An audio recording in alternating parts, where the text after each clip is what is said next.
जय गुरु जी, शुक्राना गुरु जी, संगत जी। आज का सत्संग आप अंत तक सुनिएगा, आपको बहुत अच्छे आंसर्स मिलेंगे। सो जय गुरु जी, शुक्राना गुरु जी। मार्च 2010 अगस्त 2009 में जब मैं भारत आया हुआ था तो मुझे पता चला कि मेरे बचपन के एक मित्र को हैमरेज हुआ था, जिसकी वजह से उसके शरीर के बाएं हिस्से में लकवा हो गया था। मैं उसे देखने अस्पताल गया और मैं सोच में था कि कैसे मैं उसकी सहायता कर सकता था। अचानक मुझे याद आया कि मेरे पास गुरुजी की तस्वीर थी। क्योंकि मेरा मित्र बहुत ज़्यादा सिगरेट और शराब पीता था, उसे गुरुजी की तस्वीर देने का मेरा मन नहीं था। मैंने उससे पूछा कि क्या वो अपनी ये 2 बुरी आदतें छोड़ने के लिए तैयार था। मैंने उससे कहा कि इसके बदले उसका उपचार हो जाएगा। उसने सिगरेट और शराब दोनों छोड़ देने का वादा किया। मैंने उसके तकिए के नीचे गुरुजी की तस्वीर रख दी और उसकी पत्नी को तस्वीर संभाल के रखने को कहा। फिर मैं वहाँ से चला आया। अगले ही दिन वह अच्छा महसूस करने लगा, इतना अच्छा कि उसे अस्पताल से छुट्टी मिल गई और वह घर तक पैदल चलकर गया। 4 दिन बाद उसने मुझे फ़ोन करके कहा कि उसके लिए अपना वादा पूरा करना मुश्किल होगा। ये सुनकर मैं दुखी हुआ और उसके लिए चिंतित भी हुआ, क्योंकि उसका ठीक होना उसके शराब और सिगरेट छोड़ने पर निर्भर था।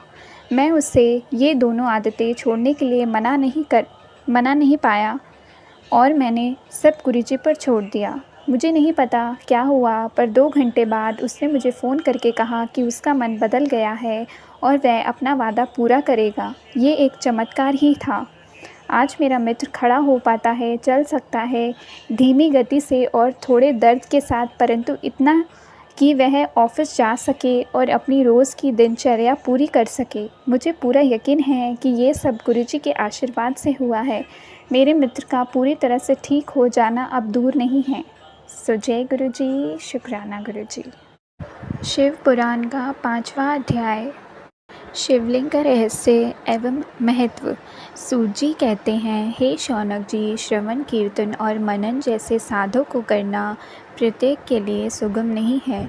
इसके लिए योग्य गुरु और आचार्य चाहिए। गुरुमुख से सुनी गई वाणी मन की शंकाओं को दग्ध करती है। गुरुमुख से सुने शिव तत्व द्वारा शिव के रूप स्वरूप के दर्शन और गुणानुवाद में रसानुभूति होती है, तभी भक्त कीर्तन कर पाता है। यदि ऐसा कर पाना संभव ना हो तो मूल सारथी को चाहिए वह भगवान शंकर के लिंग एवं मूर्ति की स्थापना करके रोज उनकी पूजा करें। इसे अपनाकर वह इस संसार सागर से पार होने के लिए इस तरह की पूजा आसानी से भक्तिपूर्वक की जा सकती है। अपनी शक्ति एवं सामर्थ्य के अनुसार धन राशि से शिवलिंग या शिव मूर्ति की स्थापना कर भक्ति भाव से उनकी पूजा करनी चाहिए। मंडप, गोपुर, तीर्थ, मठ एवं क्षेत्र की स्थापना कर उत्सव का आयोजन करना चाहिए तथा पुष्प, धूप, वस्त्र, दंत, दीप और तरह तरह के भोजन निवेद के रूप में अर्पित करने चाहिए। श्री शिवजी ब्रह्मा रूप और निःशुल्क अर्थात कला रहित भी हैं और कला सहित भी। मनुष्य इन दोनों स्वरूपों की पूजा करते हैं। शंकर जो कि ही ब्रह्मा पदवी भी प्राप्त है, कलापूर्ण भगवान शिव की मूर्ति पूजा भी मनुष्य द्वारा ही की जाती है और वेदों में भी इस तरह की पूजा की आज्ञा प्रदान की है। संत कुमार जी ने पूछा, हे नंदिकेश्वर, पूर्व काल में उत्पन्न हुए लिंग वेद अर्थात मूर्ति की उत्पत्ति के संबंध में आप हमें विस्तार से बताइए। नंदिकेश्वर ने बताया, मुनीश्वर, प्राचीन काल में एक बार ब्रह्मा और विष्णु के मध्य एक युद्ध हुआ तो उनके बीच स्तंभ रूप में शिवजी प्रकट हो गए। इस प्रकार उन्होंने पृथ्वी लोक का संरक्षण किया।